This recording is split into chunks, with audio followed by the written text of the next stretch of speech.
नमस्कार। मेरे मन की बात के इस अंक में आपका स्वागत है। मैं हूं महेंद्र सुंदरयाल। अभी जो चैंपियंस ट्रॉफी चल रही है क्रिकेट की, जिसमें भारत फाइनल में पहुंच गया है। संडे को उसका मैच न्यूजीलैंड से होगा। उसके मैच के दौरान जो है वो भारत के बॉलर मोहम्मद शमी ने पानी या कोई एनर्जी ड्रिंक पिया, जिसका वीडियो जो है सबने देखा। जब ये हुआ तो आजकल क्योंकि रमजान चल रहे हैं तो बहुत से लोगों को मौका मिल गया कि उनके ऊपर आक्रमण किया जाए कि रोजादार नहीं है, इसने रोजे नहीं रखे हैं। हिंदुस्तान की एक मशहूर क्रिकेट शख्सियत मोहम्मद शमी साहब हैं। उन्होंने क्रिकेट के दरमियान पानी पिया या कुछ और चीज पी।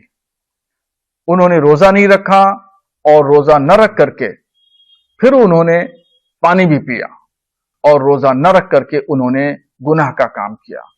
तो उनको ऐसा नहीं करना चाहिए और वो शरीयत की नजर में वो मुजरिम हैं और गुनहगार हैं। खुदा के यहां उनको जवाबदेह होना पड़ेगा। जैसे ही ये फतवे सोशल मीडिया पर आए तो सोशल मीडिया पर जो है ट्रोल करने वालों की भी जो है वो भीड़ लग गई।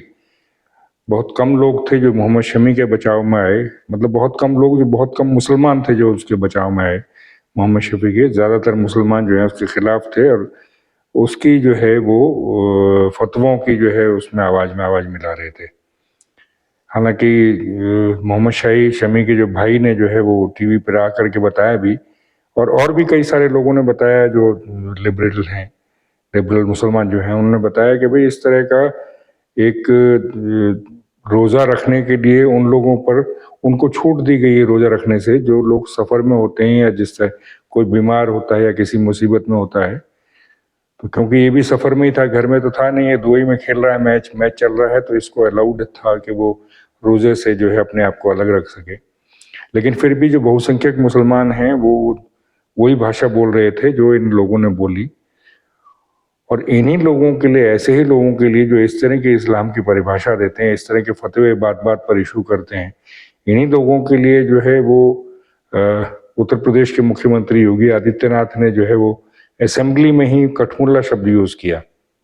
बहुत उस पर हल्ला मचा कि उन्होंने कठमुल्ला कहा, पर ऐसे ही लोगों के लिए कठमुल्ला शब्द प्रयोग होता है जो इस तरह की बकवास करते रहते हैं।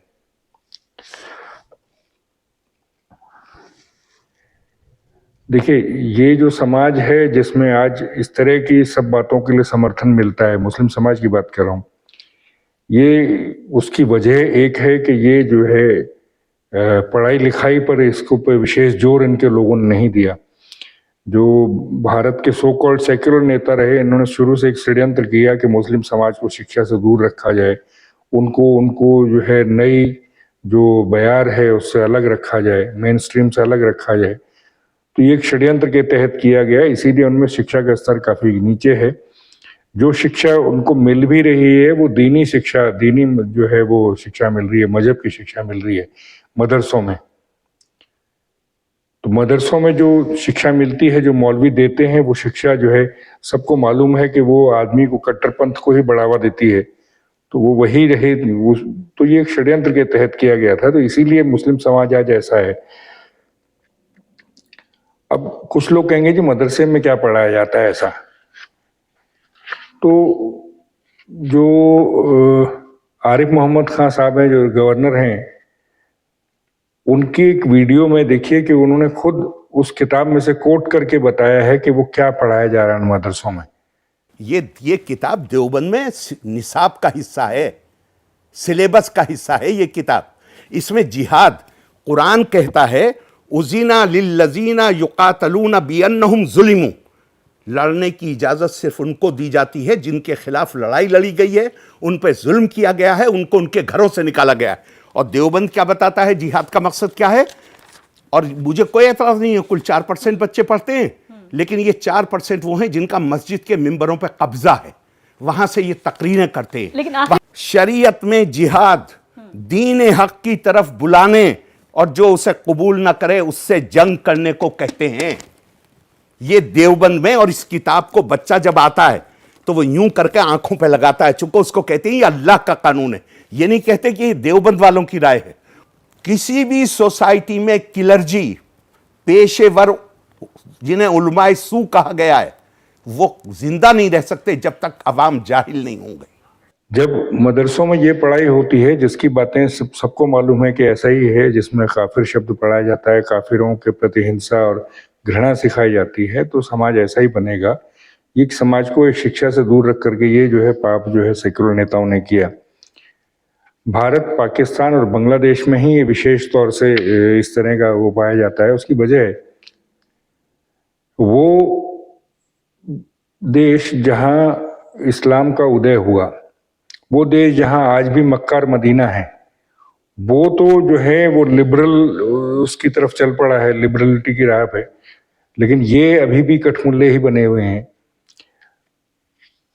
इंडिया में इस वक्त जो है करीब 7 लाख मस्जिद हैं और करीब 25,000 मदरसे हैं। 25,000 कम, ये सरकारी आंकड़े हैं। 25,000 मेरे हिसाब से ज्यादा होंगे। सबको मालूम है कि बहुत सारे रजिस्टर्ड नहीं होते, अनरजिस्टर्ड। जितने रजिस्टर्ड होते हैं उनके मुकाबले दुगने तो अनरजिस्टर्ड मदरसे होते हैं। पाकिस्तान में 3 लाख मस्जिदें हैं और 60,000 से ऊपर जो है मदरसे हैं, और करीब सेम फिगर बांग्लादेश के लिए भी है। 3 लाख मस्जिदें और 60,000 मदरसे। और इन मदरसों में क्या पढ़ाया जाता है वो क्लियर है। तो उसी वजह से ये जो इस्लाम जो भारत में ये मौलवी बताते हैं, जिनके प्रभाव में भारतीय मुसलमान जो है वो इस्लाम को जो अपनाते हैं, वो इस्लाम आज की डेट में सऊदी अरब के इस्लाम से, जहां इस्लाम पैदा हुआ था, उनसे अलग हो गया है। ये जो कट्टरपंथी है, ये तो आपने ईरान में तो उनका शासन ही हो गया। 1978-79 के बाद जो है एक दौर ऐसा चला था जबकि सऊदी अरब में भी कट्टरपंथ काफी मजबूत हुआ था, काफी उस राह पे चल पड़े थे। वैसे तो मोहम्मद अब्दुल जो वहाब थे, उन्होंने जो है वो ये कहा था कि जिस युग में जिस तरह से उनके पैगंबर रहते थे उसी युग में पहुंचो, उसी युग को अपनाओ, उसी युग की सारी मान्यताएं होनी चाहिए। भारत में शाह वलीउल्लाह देहलवी भी उनके साथ के उन्हीं के क्लासमेट ही थे, तो उन्होंने भी भारत में ये शुरू किया। तो यहाँ वहाँ तो अब धीरे धीरे चेंज हो रहा है, लेकिन यहाँ तो चेंज नहीं हो पा रहा है। यहाँ तो अभी कभी कोई कहीं फतवा आता है, कभी कोई कहीं फतवा आता है। लेकिन सऊदी अरब में जो उनके क्राउन प्रिंस है मोहम्मद बिन सलमान जो है, जो अगले राजा बनने वाले हैं, बल्कि इस वक्त भी राज उन्हीं का चल रहा है, मोहम्मद बिन सलमान का, MBS का ही चल रहा है। उनका एक 2017 का एक वीडियो आप देखिए। उस वीडियो में वो कितनी आसानी से जो है रेडिकल्स के विरुद्ध क्या क्या कहते हैं। We only want to go back to what we were, the moderate Islam that is open to the world, open to all the religions.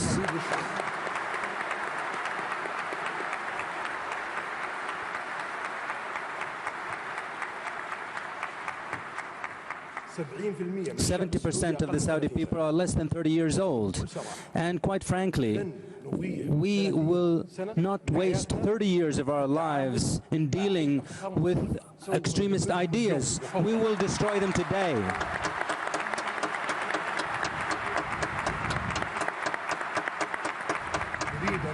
We want to live a normal life, a life that translates our moderate religion, our good customs. We coexist and live with the world and contribute to the development of our country and the world. This is something that there are steps that we have taken in the past that are clear. I believe that we will eradicate the rest of extremism very soon. इन्हीं मुल्लाओं की, मौलवियों की मेहरबानी है, इनके ऐसे शब्दों की, इनकी ऐसी भाषा की, इनकी ऐसी पढ़ाई की मेहरबानी है कि ट्रंप ने इस इलेक्शन में लगातार इस्लामिक रेडिकलिज्म का जो है वो शब्द यूज किया। क्लियरली आज तक वो रेडिकलाइजेशन को इस्लाम से जोड़ के नहीं कह पाता था सार्वजनिक तौर पर, लेकिन ट्रंप ने इस इलेक्शन में लगातार यही किया। तो आप खुद सोच के देखिए कि वो देश जहां इस्लाम का जन्म हुआ, जहां इस्लाम का मक्का और मदीना जैसी जगह हैं, उस देश में तो इरेडिकेशन ऑफ रेडिकलाइजेशन की बात की जा रही है उनके क्राउन प्रिंस द्वारा। उनके समाज में चेंज आ रहा है। वहाँ अभी जो है रिसेंटली जो है उन्होंने पिछले कुछ सालों में ही लेडीज को काफी जो है वो आज़ादी दी है, उनकी ड्राइविंग वगैरह के, उनके पढ़ाई लिखाई की काफी आज़ादी दी गई है।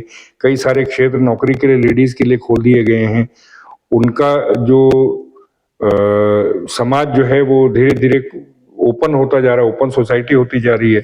वहाँ अभी सिनेमा हॉल्स भी खुल गए हैं, वहाँ जो है वो विदेशियों को जो है वो मद्यपान वगैरह की सुविधा अलाउड हो गई है। बल्कि अबू धाबी में तो एक मंदिर तक बन गया है कि वहाँ तो ये हाल है। और हमारे यहाँ क्या हो रहा है, हमारे यहाँ ये ऐसा ही होता रहेगा जब तक कि ये सेक्युलर नेता और मौलवी, इनका जो षड्यंत्र इनका जो है वो कामयाब होता रहेगा। इनका षड्यंत्र ये है कि मुसलमानों को इसी तरह से रखा जाए, इनको ऐसे ही कठमुल्लों के नीचे जो है वो रखे जाए, इनको उनके पीछे लगाए रखें, जो कहें कठमुल्ला वो ये करेंगे। तो ऐसा ही इनका सेक्युलर का जो है षड्यंत्र है। जब तक ये षड्यंत्र चल रहा है तब तक यहाँ तो ऐसा ही होगा। तो इसलिए आज मोहम्मद शामी है, कल को कोई और होगा, परसों कोई और होगा, किसी न किसी के विरुद्ध कोई ना कोई उटपटांग उल जरूर फतवा आता रहेगा। तो ये हालात हैं। आज के अंक में इतना ही, फिर अगले अंक में आपसे मुलाकात होगी। नमस्कार।